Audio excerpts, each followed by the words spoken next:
Hello ချစ်တို့ရဲ့ဒီနေ့ကျောင်းသားဘဝကိုသတိရသွားစေမဲ့ကျဲဥဟင်းနဲ့ငါးကြော်ကိုကြော်ပြပေးသွားပါမယ်ကျွန်တော်တို့ကျောင်းသားဘဝတုန်းကဆိုရင်ကျဲဥဟင်းခဏခဏစားဖြစ်တယ်အဲ့ဒီအချိန်တုန်းကကျွန်တော်တို့အိမ်ဘာချဲရမှာကိုမသိတော့ဘူးဆိုရင်ကျဲဥပဲချက်ဖြစ်တယ်ကျွန်တော်ငယ်တုန်းကဆိုရင်ကျွန်တော်တို့အိမ်မှာကျဲဥအလုံး20 30အမြဲတိတ်ထားဖြစ်တယ်ချစ်တို့ရောကျောင်းနေတုန်းကကျဲဥစားဘူးလားကျဲဥဟင်းစားဘူးလားကျွန်တော်ဆိုရင်ကျွန်တော်ကျောင်းနေတုန်းကဆိုရင်ကျဲဥဟင်းနဲ့ကျဲဥကြော်နေ့တိုင်းနေပါစားဖြစ်တယ်လူတွေကထူးဆန်းတယ်နော်ကျွန်တော်ကျောင်းသားဘဝတုန်းကဆိုရင်လူကြီးဖြစ်ချင်တယ်အလုပ်လုပ်ချင်တယ်ခုကြတော့အလုပ်လုပ်ရပြန်တော့လဲကျောင်းသားဘဝကိုပြန်သွားရချင်တယ်လူရဲ့ဘဝကတော်စိတ်ညစ်ဖို့ကောင်းတယ်နော်ချစ်သူရောကျွန်တော်လိုခန်းစားချက်မျိုးဖြစ်ဘူးလားကျွန်တော်တို့ပစ္စည်းဆုံးပြီးဆိုရင်ဟင်းစားချက်ပါတော့မယ်တဲဦးထဲမှာစီးနဲ့ထည့်လိုက်ပါမယ်ကြိုက်ထားတဲ့ကြက်သွန်ဖြူကြက်သွန်နီးစွနွေးမောက်လေးထည့်လိုက်ပါမယ်နည်းနည်းမွေးလိုက်ပါမယ်နည်းနည်းကြက်လာပြီးဆိုရင်ငပိရောလေးထည့်လိုက်ပါမယ်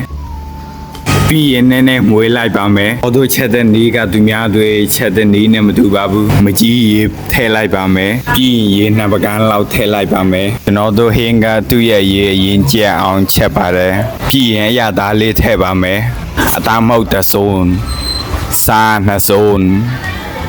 အချိုမဟုတ်တစုံထည့်လိုက်ပါမယ်။ပြီးရင်9မိနစ်လောက်ချက်လိုက်ပါမယ်။ချက်လာပြီးဆိုရင်ကျွန်တော်တို့ကြက်ဥကိုထည့်လိုက်ပါမယ်ပြုတ်ထားတဲ့ကြက်ဥကိုထည့်လိုက်ပါမယ်ပြီးရင်နနဘင်းလက်တစ်ခါထည့်လိုက်ပါမယ်နောက်ထပ်9မိနစ်လောက်ထပ်ချက်လိုက်ပါမယ်ကျွန်တော်တို့ဟင်းချက်ပါပြီးစားလို့ရပါပြီစားကြရအောင်အတူတူစားကြရအောင်ပကန်းထည့်ရင်ထည့်လိုက်ပါမယ်ငါးကြောနဲ့ကျဲဥဟင်းစားကြပါမယ်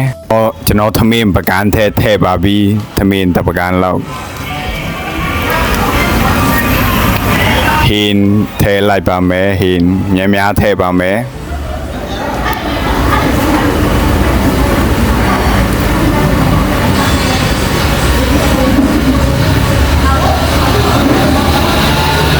ငါးကြောလေးထဲပါမယ်ငါးကြော